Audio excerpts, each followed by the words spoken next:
আসসালামু আলাইকুম সম্মানিত অভিভাবক ও আমার প্রিয় ছাত্রছাত্রী ভাই ও বোনেরা, আশা করি সকলে ভালো আছেন। মাহে রমজান, সকলকে জানাচ্ছি মাহে রমজানের শুভেচ্ছা।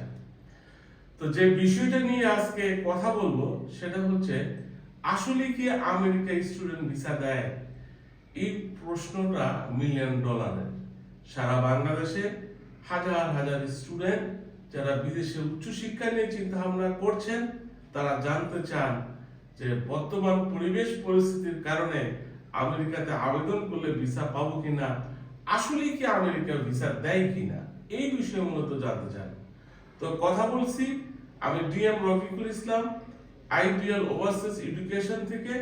Ideal overseas education UK, USA, Canada, Australia, New Zealand সহ পৃথিবীর বিভিন্ন দেশের স্টুডেন্ট ভিসা নিয়ে কাজ করে থাকে। যদি কেউ নিজে একা একা অ্যাপ্লিকেশন করতে না পারেন, আমাদের সহযোগিতাগুলো নিতে পারেন। আমাদের দক্ষ টিম আপনাদেরকে এই বিষয়ে হেল্প করবে। তো যে বিষয়টা সেটা হচ্ছে, আসলে কি আমেরিকা ভিসা দেয়?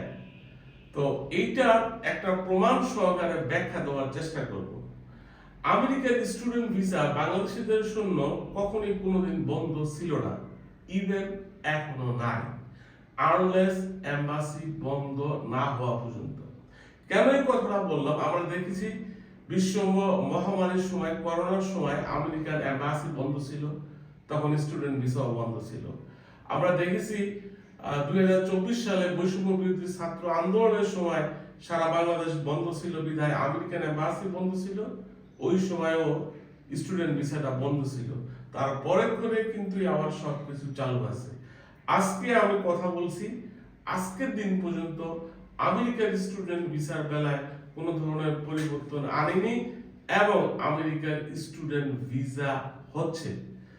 তো কেন হচ্ছে, কেন, কাদেরকে রিফিউজ করতেছে, কাদেরকে ভিসা দিচ্ছে, ভিসা আবেদন করার জন্য কি কি দরকার, ডিএস 160 অ্যাপ্লিকেশনটা মধ্যে কি কি পরিবর্তন আনতে হবে, কি করলে ভিসা হবে, এসব নিয়ে আলোচনা করব।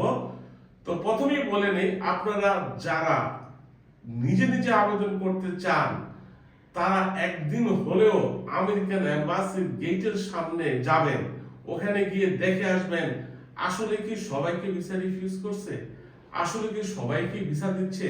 আপনি ওখানে একটা জিনিস স্পষ্ট ভাষায় দেখতে পারবেন যে সবাইকে ভিসা দিচ্ছেও না, আবার সবাইকে রিফিউজও করতেছে না।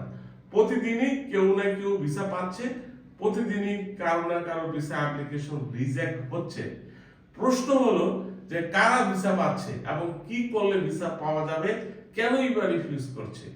আসুন এই বিষয়টা নিয়ে কথা বলি। আপনারা জানেন আমেরিকার ডিএস 160 ক্যাটাগরি F1, এটা একটা non immigrant visa. Non immigrant ভিসার মধ্যে আপনার মাথার মধ্যে রাখতে হবে, আমার পারপাস অফ ভিজিট প্রমাণ করতে হবে, যেটার উদ্দেশ্য হবে আমেরিকা থেকে পড়াশোনা করা, ফিনান্সিয়াল অ্যাবিলিটি প্রমাণ করতে হবে এবং পড়াশোনা শেষ করে বাংলাদেশে ফেরত আসবেন, এই জিনিসটা প্রমাণ করতে হবে।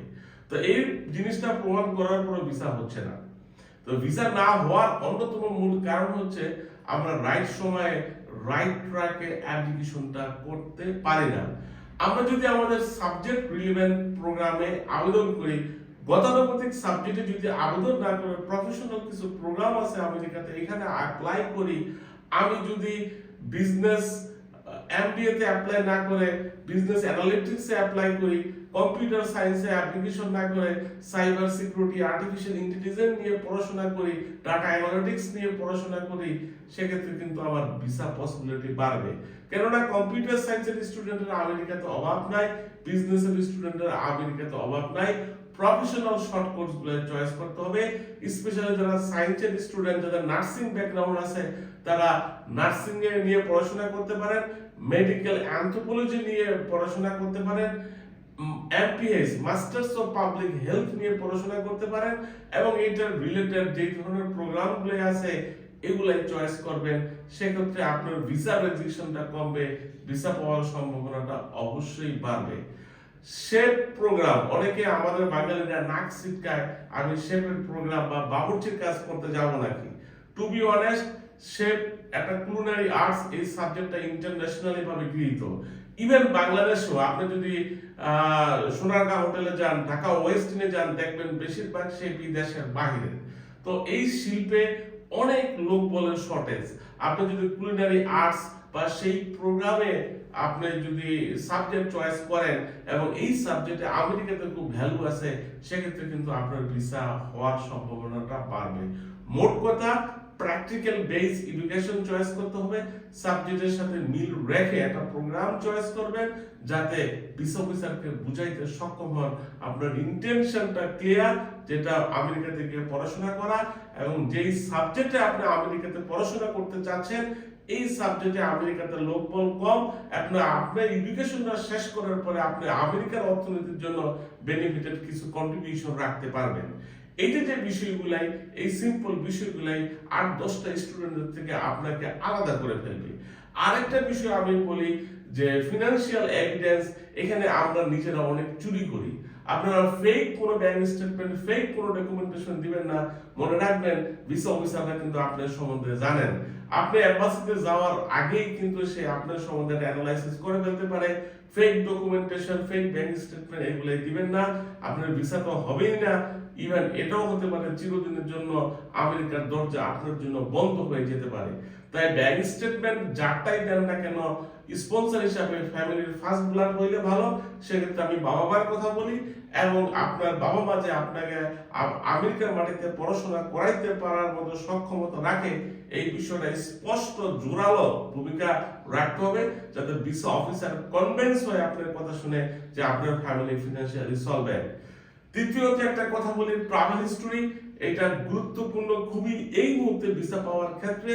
আপনার যদি ট্রাভেল হিস্টরি 2-4টা কান্ট্রি ভিজিট করা থাকে, সেক্ষেত্রে আপনি যদি ইন্টারন্যাশনাল লটা মানেন এবং অন টাইমে বাংলাদেশে ফেরত আসেন, ভিসা অফিসারকে বুঝাইতে সক্ষম হবেন যে হ্যাঁ, আপনার ইন্টারন্যাশনাল ট্রাভেল করার একটা এক্সপিরিয়েন্স আছে এবং আপনি অন টাইমে আবার বাংলাদেশে রিটার্ন আসছেন।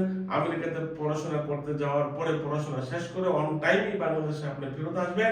এবং আরেকটা মেসেজ ভিসা অফিসারকে দিতে পারবেন, সেটা হচ্ছে আপনি স্ট্রং ফ্যামিলি টাইস বা স্ট্রং ফিনান্সিয়াল টাইস প্রমাণ করতে পারবেন যে আপনার বাবা মার এনাফ পরিমাণে টাকা আছে বিধায়ী, বা আপনাদের ইনকাম ভালো বিধায়ী আপনারা এর আগে বিভিন্ন ইন্টারন্যাশনাল ট্যুরে গিয়েছেন।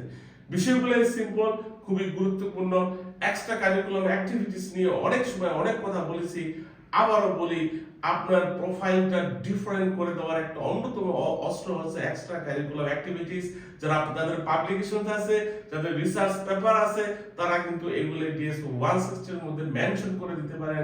যদি জায়গা না থাকে অবশ্যই ডিসক্রিপশন বক্সে দিয়ে দিবেন যে আপনার এই পাবলিকেশনস গুলাই আছে। সোসাইটিতে কন্ট্রিবিউশন, আপনি যখন ডিএস 160 অ্যাপ্লিকেশন ফর্মটা ফিল আপ করবেন, ওখানে দেখবেন যে সোসাইটিতে আপনার কন্ট্রিবিউশন কি, আপনি কোনো সামাজিক সংগঠনের সাথে সংযুক্ত আছেন কিনা। এখানে কিন্তু অনেক সামাজিক সংগঠন বাংলাদেশে আছে যারা মানবতার সেবায় কাজ করে। এই সকল সংগঠনের সাথে নিজেকে ইনভলভ করতে পারেন, যাতে ভিসা অফিসারকে বোঝানো যায় একজন ব্যক্তি হিসাবে আপনি অত্যন্ত ভালো, আপনি জনদরদী, আমেরিকাতে গিয়েও আপনি আমেরিকান মানুষের জন্য কাজ করবেন। এই বিষয়গুলাই কিন্তু ভেরি সিম্পল, যে কোনো ব্যক্তি চাইলেই করতে পারে, কিন্তু এই সিম্পল বিষয় দিয়ে ভিসা অফিসারকে আপনি ইজিলি কাবু করতে পারবেন। তো ডিপ্লোম্যাটদের সাথে খেলতে হলে অবশ্যই ডিপ্লোম্যাটিক পলিসি অ্যাপ্লাই করতে হবে। আপনারা যদি পূর্বের থেকে চিন্তা ভাবনা করেন যে আমেরিকাতে পড়াশোনা করার জন্য যাবেন এবং ভিসা অফিসারের হাতে পড়লে ভিসা অফিসার আপনাকে নিয়ে কি কি বিষয় চিন্তা ভাবনা করতে পারে, তার সবকে যদি আপনি যুক্তি দিতে পারেন, পর্যাপ্ত পরিমাণে যদি এভিডেন্স দিতে পারেন, এবং আপনি ইন্টারভিউতে যদি ভিসা অফিসারকে বুঝাতে সক্ষম হন, তাহলে কিন্তু ভিসা হবে। তবে পূর্বের মতো অবস্থাতে নাই যে আপনি চাইলেন আপনি আমেরিকাতে চলে গেলেন, বিষয়টা এখন এরকম না। আপনাকে গতানুগতিক সাবজেক্ট চয়েস করা থেকে আপনি বিরত থাকবেন। আপনি কোনো ধরনের ফেক ডকুমেন্টেশন দেওয়া থেকে বিরত থাকবেন। প্রিভিয়াস এডুকেশনের সাথে অ্যালাইন রেখে সাবজেক্ট চয়েস করবেন। তো বিষয়গুলো সিম্পল, আপনারা আশা করি বিষয়গুলো গুরুত্ব সহকারে দেখবেন এবং এই অনুযায়ী কাজ করবেন। আমেরিকার স্টুডেন্ট ভিসা রিলেটেড ভর্তি, admission, scholarship, funding, visa processing, আপনাদের বিদেশে উচ্চশিক্ষা বিষয়ক যে কোনো তথ্যের জন্য আমাদের অফিস ভিজিট করতে পারেন। আপনাদের সকলের প্রতি রইল শুভকামনা।